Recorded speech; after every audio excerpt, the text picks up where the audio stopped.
he's done a great job. Maybe he would have brought that up in a little while, but that's a good question, yeah. Any problems with that? I think we should. Yeah, I will. Do you still want Syria to help with Hezbollah in Lebanon? They could help, we'll find out. I think we're making a lot of progress.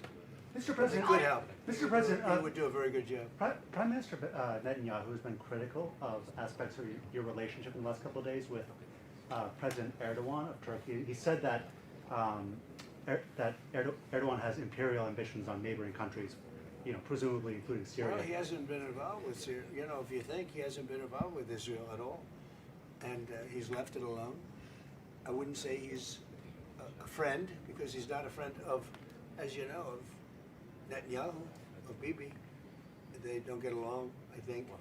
But, for me, he's been great. Look, Turkey's been fantastic and a fantastic ally. They're also a NATO country. And Israel, we've done, no president's done as much for Israel as I have. Nobody even close. If you look at, just look at all the things with Jerusalem, all the different things that we've done. The Golan Heights, I did things, nobody has ever done anything for Israel like me. And we made tremendous progress. And we've made a lot of progress with Iran too. Wiped out their military, but they should have been done 47 years ago. And if I could, do you think that that Prime Minister Netanyahu should be reelected? There's an election coming in Israel, or would you like to see new blood? I can tell you this: he's been a great wartime president. We worked as Prime Minister. So we worked with each other very closely, and we went through a very big thing. We did a big thing together, and in my opinion, he's been a great wartime Prime Minister. I don't know anything about his politics. I'm not sure.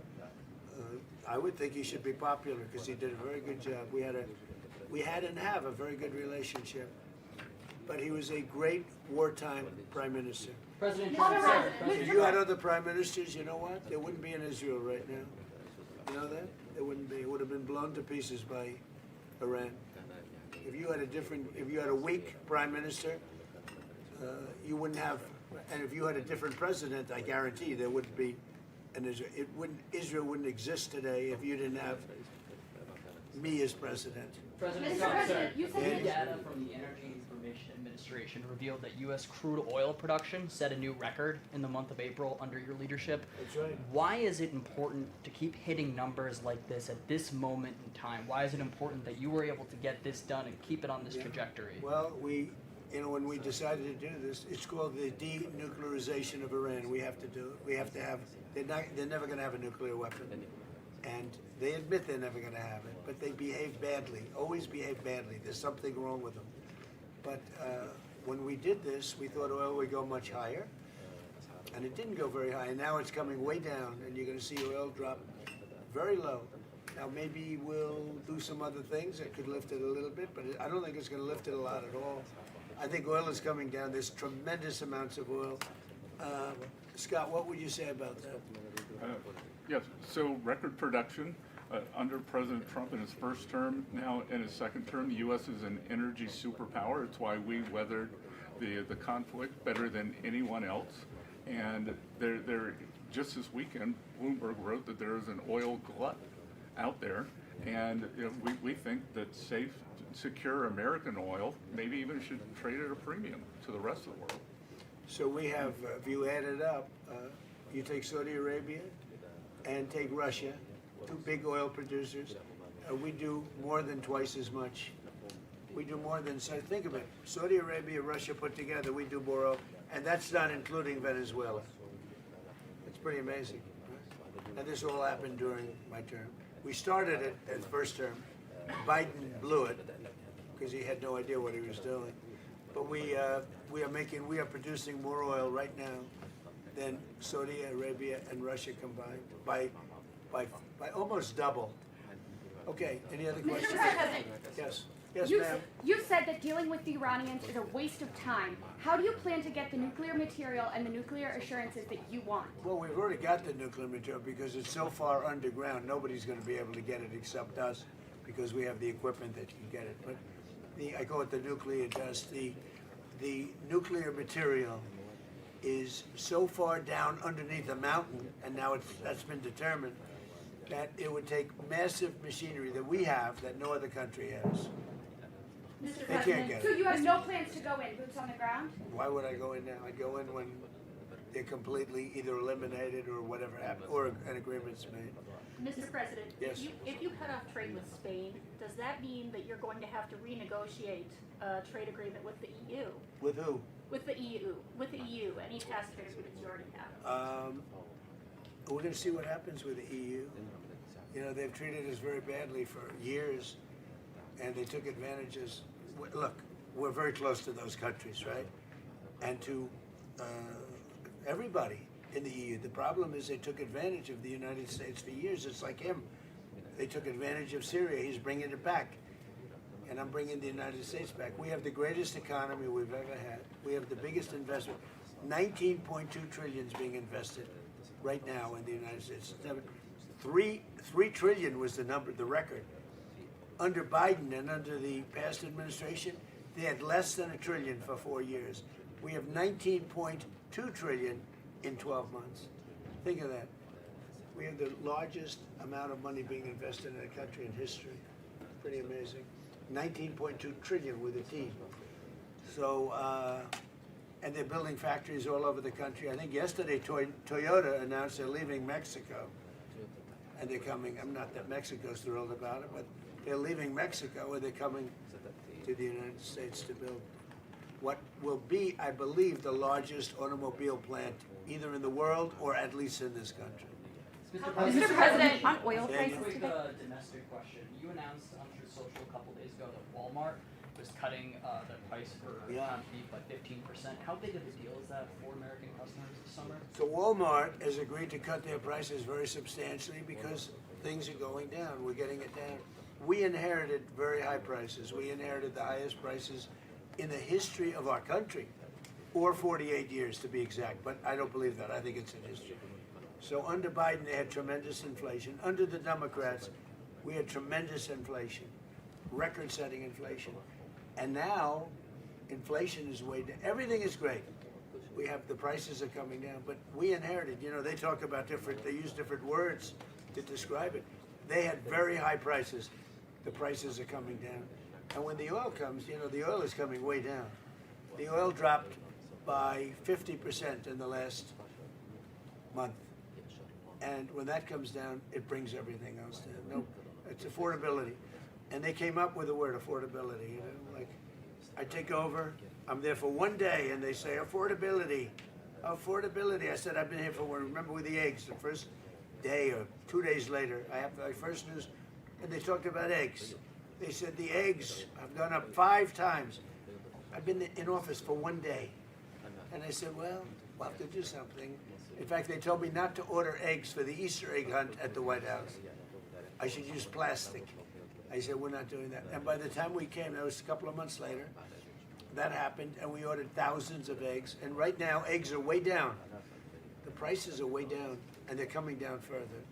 So they made up a phony word that they used. They said affordability. They're the ones that caused the affordability prices. I did, but I brought it down. And the oil is coming down very big. Mr. President, Brent crude is up slightly today on the A little announcement bit, yeah, that because we hit them. Anytime we hit them, it goes up a little bit, $2. is that what you mean? Is that what you meant when you said that we might see oil prices lift a little in A response little to? bit, yeah, $2, very little. It's down from, let's say, $135 down to $69. It's dropping, and everything else drops. When, as oil goes, so goes everything else. But anytime we hit, if we hit Iran, oil goes up a little bit. It's all right. Mr. President, do you think And you know Israel? what we're doing? We're de-nuking it. All right? We're de-nuking Iran. They're not going to have a nuclear weapon. All right, one more question. Sir, do you think Israel should withdraw troops from southern Lebanon? Well, I talked to Bibi about that. Yeah, I think they're going to. I think they want to. I don't think it's a question of me. I think it's a question they want to. And they're getting along with Lebanon. They're signing deals with Lebanon. First time ever. Marco, talk about that if you'd like. Yeah, we have an agreement that, and it calls, that's the goal at the end. Obviously, Israel's concerned about their security. But the president did a great job bringing those two countries together for the first time It's a ever. big thing. First time in many years, right? Most definitely. So we have a deal with Israel and Lebanon. And, yeah, they'll leave. And I think it's going to work out very well. But we're here for this because Syria has turned around as fast as I've ever seen. Well, actually, I turned the United States around very fast too. I inherited from a man who was not smart, not a smart person. We inherited from a man where they were running this country so badly with the open borders.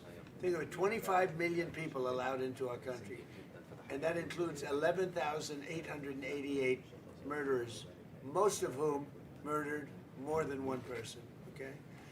We got most of them out, or we have them in jail, and we've done a great job. Washington, D.C. now is considered one of the safest cities in the country. If he came to Washington, D.C. a year and a half ago, he'd fear for his life, even though he never feared for his life before, because it was very dangerous. But somehow his territory might have even been a little more dangerous. I joke because, you know, he comes from a rough environment. Would you say that's right, Tom Barrett? Huh? It's sort of funny to think. I don't think he'd be too concerned with Washington a year and a half.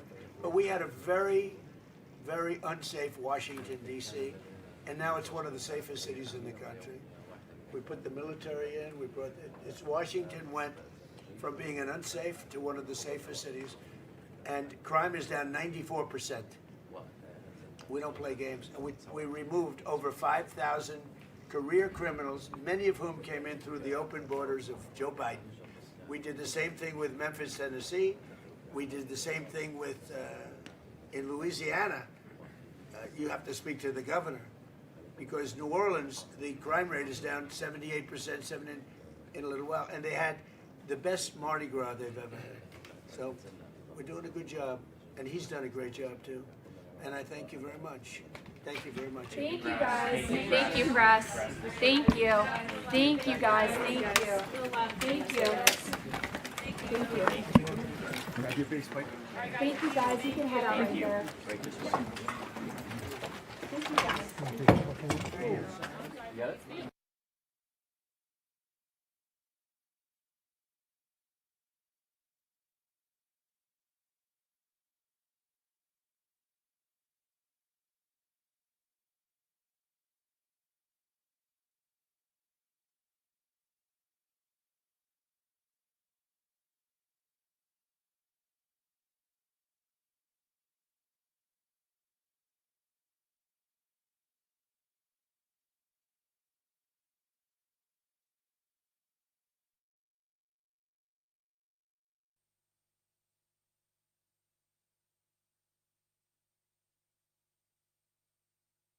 İkinci kanaldan konuşuyorum. Test 1, test 2, test 3. 1, 2, 3, 4, 5, 6, 7, 8, 9, 10, 11, 12, 13, 14,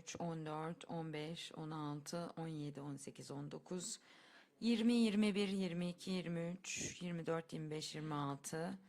Kapatıyorum.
is his interpretation.